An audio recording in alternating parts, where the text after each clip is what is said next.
প্রত্যেকবারের মতো এবারও আমি নিয়ে চলে এসেছি নতুন একটা রেসিপি। তো আজকে আমি বানাবো চিকেন কচুরি। তো চিকেন কচুরির জন্য কিন্তু এখানে আমি সবার প্রথমে ময়দা মেখে নেব সাদা তেল আর নুন দিয়ে। ভালো করে মিশিয়ে কিন্তু আমি ময়দাটাকে মেখে নেব।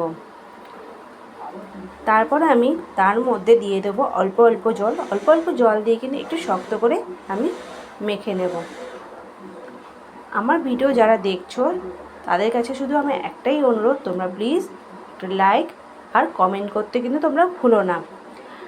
আর নতুন যে বন্ধু আছো তাদের কাছে আমার একটা অনুরোধ, তোমরা প্লিজ সাবস্ক্রাইবার করতে কিন্তু ভুলো না। তোমরা বন্ধু হয়ে আমার পাশে থেকো সব সময়, তাহলে খুশি হব। আমার এখানে যখন ময়দাটা মাখা হয়ে যাবে একটু শক্ত করে মেখে কিন্তু আমি কিছুক্ষণ রেস্টে রেখে দেবো। যতক্ষণ ময়দাটা রেস্টে থাকছে ততক্ষণ কিন্তু আমি এখানে বাকি কাজগুলো সেরে নেব। আমি এখানে পেঁয়াজ কেটে নিয়েছি, ছোটো ছোটো করে কেটে নেব, একদম কুচিয়ে নেব। কড়ার মধ্যে তেল আমি এখানে গরম দিয়ে বসিয়ে দিয়েছি। তেল যখন গরম হয়ে গেছে তখন কিন্তু আমি এই পেঁয়াজ কুচিগুলো আমি ছেড়ে দেব তার মধ্যে। পেঁয়াজটা যে তার মধ্যে যখন একটু ভাজা হয়ে আসবে তখন আমি দিয়ে দেব আদা রসুনের পেস্ট। আদা রসুনের পেস্ট দেওয়ার পর আমি তার মধ্যে দিয়ে দেব একে একে বাকি যে মশলাগুলো আছে সেইগুলো। আমি কিন্তু একটুখানি সেদ্ধ আলু করে রেখেছি এর মধ্যে দেবো বলে।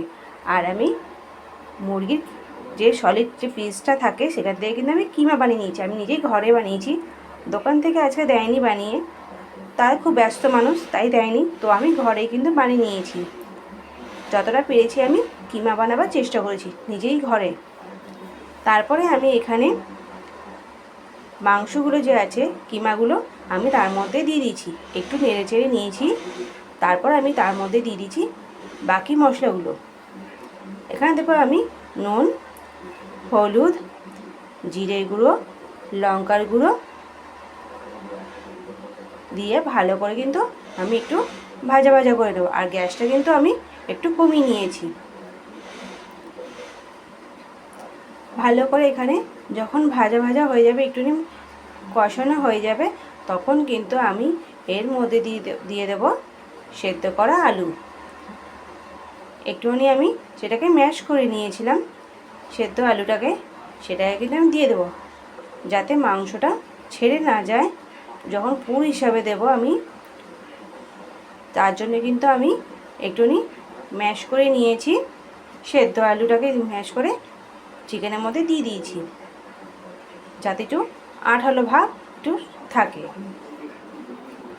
তারপর সেটাকে ভালো করে কিন্তু আমি নেড়ে চেড়ে নেব। যখন একটু ভালো করে ভাজা ভাজা হয়ে যাবে তখন কিন্তু আমি এটাকে নামিয়ে নেব।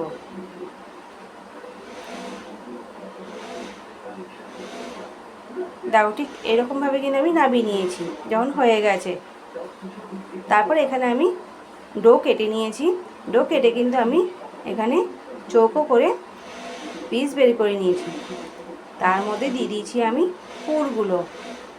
পুরগুলো দিয়ে আমি ওপর দিয়ে ঢাকা দিয়ে দিয়েছি।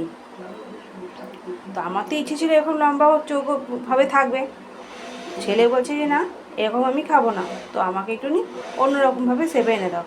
তো আমি দু রকমের করেছি, আমি একটা করেছি ওর মতো আর একটা করেছি আমার মতো। তো আমি ওরটা একটু গোল করে করে দিয়েছি আর আমারটা একটু চৌকো রেখেছি।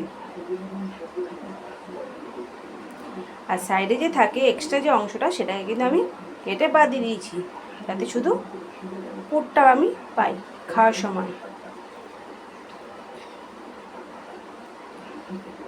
ঠিক এইভাবে কিন্তু আমি মুখগুলো ভালো করে বন্ধ করে দেব।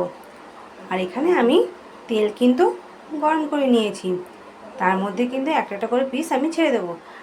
আর আমি কিন্তু তোমাদের একটা কথা বলতে ভুলে গেছি, আমি যখন এটাকে করেছিলাম না বেলেছিলাম তার উপরে কিন্তু একটু আমি ছুরি দিয়ে দাগ দাগ করে দিয়েছি যাতে বোধে ফুলে না আসে। এই দেখো কত সুন্দর তৈরি হয়ে গেছে কচুরি, চিকেন কচুরি।